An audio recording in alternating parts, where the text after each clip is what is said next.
តោះយើងមកមើលជាមួយនឹង vlog មួយថ្ងៃពេញនៅកោះរាជបុត្រដល់គ្នាចង់មកនេះនេះសពតយូ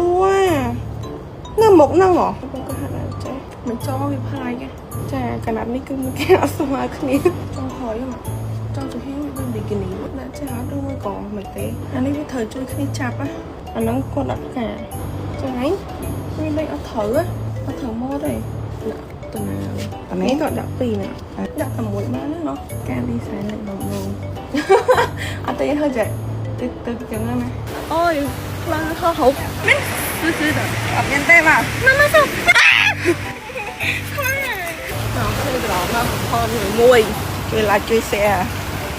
ហើយនេះគឺជារ៉ូបដែលខ្ញុំធ្វើពាក់ទៅញ៉ាំអីតគ្នាអូយដឹងញ៉ាំអីចូលអត់ទេដោយសារតែរ៉ូបនេះគឺថារ៉ូបរៀងសាហាវកន្លែងដែលខ្ញុំគេណាអ្នកគ្នាគ្រាន់តែចេញមកគឺថាមាត់សមុទ្របែបហ្នឹងហ្មងហើយនោះគឺជាកោះរីច្បតតនេះអ្នកគ្នាគឺយើងមានជាមួយនឹងបានអាហារពេលព្រឹក2សន្លឹកដោយសារតែកតុបមួយគឺគេ free ជាមួយនឹង breakfast 2នាក់អ្នកគ្នាអញ្ចឹងឥឡូវនេះគឺយើងមកញ៉ាំ breakfast សោះទៅ breakfast នេះគឺយើងត្រូវដើរពីកន្លែងដែលយើងគេងទៅប្រហែលជា1គីឡូអ្នកគ្នាមើលទៅមកខ្ញុំទៅគឺថាញ៉ាំពេលព្រឹកអីចឹងណាអ្នកគ្នាពេលដែលយើងគេងមាត់សមុទ្រចង់ទៅគឺថាងាយស្រួលខ្លាំងមែនតើក្នុងការថតរូបគ្រាន់តែចេញទៅភ្លើងគឺថាសមុទ្រហ្មងចឹងទៅគឺស្រួលមែនតើហ្មងហើយនេះគឺយើងទៅដូរមកឈុតទៀតហើយឈុតនេះក៏ខ្ញុំឆ្នៃដែរអ្នកគ្នាឈុតនេះគឺថាពណ៌ blue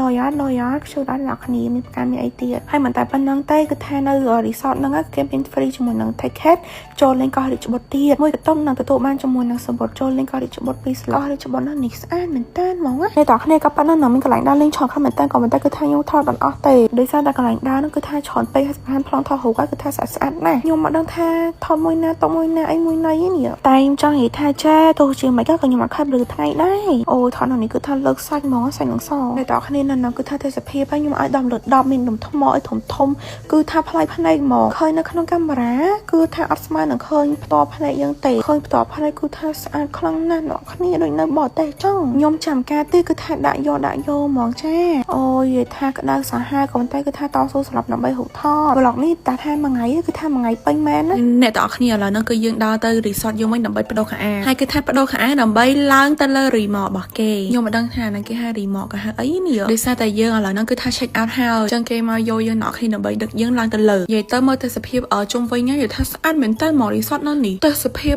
ពឡើង fresh អ្នកគ្នាបន្ទាប់ពីយើងចេញពី resort ហើយឥឡូវហ្នឹងគឺយើងមកទិញគ្រឿងសមុទ្រសិននិយាយទៅគឺថាបានញ៉ាំគ្រឿងសមុទ្រទេតាំងពីម៉ោងអញ្ចឹងដាក់1គីឡូ2គីឡូមើលយកគ្រប់មុខចាក្តាមមឹកបកាបកងអីនេះយើងទិញចេះទៅចំណៃអ្នកគ្នាដោយសារតែពេលយើងទិញជាគីឡូអញ្ចឹងគឺថាតម្លៃសមរម្យឲ្យបានច្រើនហើយខ្ញុំទៅអង្គុយញ៉ាំនៅមាត់សមុទ្រអ្នកគ្នាហើយមកដល់ពេញវិញភ្លាមគឺថាល្ងាចឯអ្នកគ្នា skin care អីក៏អត់ដែរហើយនេះគឺខ្ញុំបាន order ជាមួយនឹងឈុត Mami Sa order ទាំង cushion 2ពណ៌ហ្មងចាលើកនេះសប្បាយក្នុងការ unboxing ហ្មងហើយសំខាន់លើកនេះគឺថាបាន order ជាមួយនឹង cushion 2 shade ទៀតសាប៊ូនៃ cream ក៏អត់ដែរ blue pink អីនេះគឺអ្នកគ្នាខ្ញុំសប្បាយចិត្តខ្លាំងមែនតើឲ្យថាបានរបស់ថ្មីចង់តោះឥឡូវហ្នឹងគឺយើងមកលេងមុខសិនពេលដែលខ្ញុំបានលេងជាមួយនឹងសាប៊ូរបស់ Mami Sa គឺមានអារម្មណ៍ថាត្រជាក់មុខស្រាលខ្លាំងមែនតើថ្ងៃនេះគឺថាស្បែកមុខខ្ញុំហត់ខ្លាំងមែនតើអ្នកគ្នាទៅហាសមុទ្រផងហាខ្យល់និយាយទៅគឺថាស្អិតខ្លួនស្អិតមុខមែនតើជួយលេងជំរះបានស្អាតហើយសំខាន់ហ្នឹងលុប make up បានជ្រះល្អសម្រាប់ពេលយប់វិញគឺថាខកខានអត់បានទេជាមួយនឹង night cream ដែលជួបជាបាស្បែកមុខដែលមានមុនរក្រហមល្មមនិយាយទៅអ្នកដែលគាត់មានបញ្ហាស្បែកមុខគឺថាប្រើ night cream នេះទៅ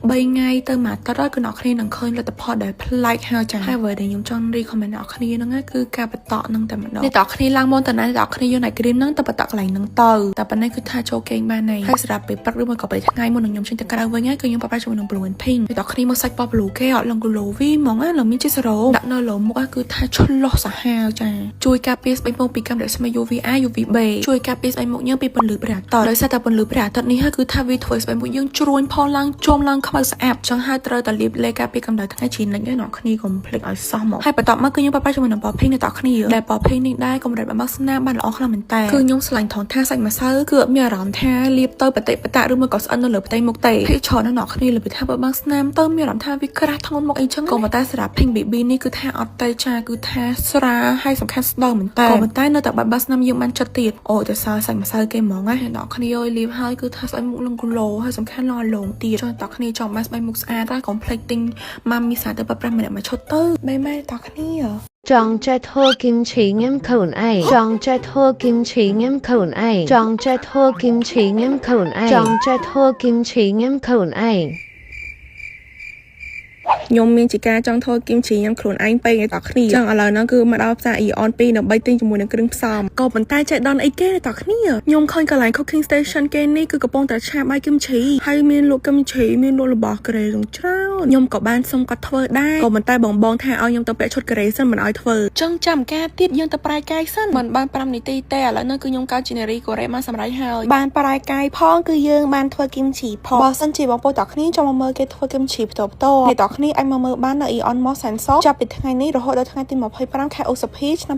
2025ជារៀងរាល់ថ្ងៃសៅរ៍អាទិត្យពីម៉ោង11ព្រឹករហូតដល់ម៉ោង8កន្លះយប់គឺអ្នកទាំងគ្នាអាចមកមើលគេធ្វើគីមជីផ្ទាល់បានហើយថ្ងៃនេះគឺខ្ញុំមានកិត្តិយសខ្លាំងមែនតើអ្នកទាំងគ្នាដោយសារតែខ្ញុំបានចូលរួមដែរបានធ្វើគីមជីតាមបំណងមកខ្ញុំនឹងទុកវិជាគុណនឹងទៅធ្វើនៅផ្ទះដែរមិនត្រឹមតែអ្នកទាំងគ្នាអាចមើលគេធ្វើគីមជីផ្ទាល់ទេគឺថាអាចភ្លក់មក free មកអ្នកទាំងគ្នាហើយថ្ងៃនេះហើយគឺខ្ញុំបានស្រោះមីផ្ទាល់ទៀតគឺខ្ញុំស្រោះជាមួយនឹងមីកូហារ៉ាំញ៉នពេលដែលទឹកពុះហើយគឺយើងដាក់មីចូលយើងធ្វើការចាំរយៈពេល5នាទីហើយបន្ទាប់មកគឺយើងស្រង់ចាំងអ្នកទាំងគ្នានិយាយទៅពេលហ្នឹងគឺថាឈ្ងុយពេញ Eon មកហើយនេះគឺជាគ្រឿងផ្សំរបស់គេគឺមានពីរកញ្ចប់ចឹងគឺយើងចាក់ចូលមកទៅអ្នកទាំងគ្នាហើយបន្ទាប់មកគឺខ្ញុំនឹងធ្វើការយកមីហ្នឹងដាក់នៅក្នុងកែវដើម្បីចែកជូនអតិថិជនដើម្បីគាត់ភ្លក់ដល់វគ្គជៀនពងម្ដងហើយគឺយើងជៀនពងមាន់នេះដើម្បីដាក់ចូលក្នុងមីនិយាយទៅគឺថាតំណងខ្លាំងមែនតើហើយឈ្ងុយខ្លាំងចឹងឥឡូវនេះគឺខ្ញុំកំពុងតែដាក់រៀបចូលកែវដើម្បីចែកជូនជាមួយនឹងអតិថិជនដើម្បីគាត់ភ្លក់ក៏ប៉ុន្តែឥឡូវហ្នឹងសូមមកម៉ាត់សិនឆ្ងាញ់ឈ្ងុយខ្លាំងមែនតើមកអ្នកគ្នាមើលសាភ្លក់គំជីស្នាដៃខ្លួនឯងមួយមើលនិយាយទៅអ្នកគ្នាគំជីគេឡើងឈ្ងុយហ្មងយកទៅឆាបាយក៏ឆ្ងាញ់ញ៉ាំជាមួយនឹងមីក៏ឆ្ងាញ់ដែរតោះឥឡូវហ្នឹងគឺយើងដល់មកទៅចែកហើយបងអើយបងជួយភ្លក់គំជីខ្ញុំមួយអើប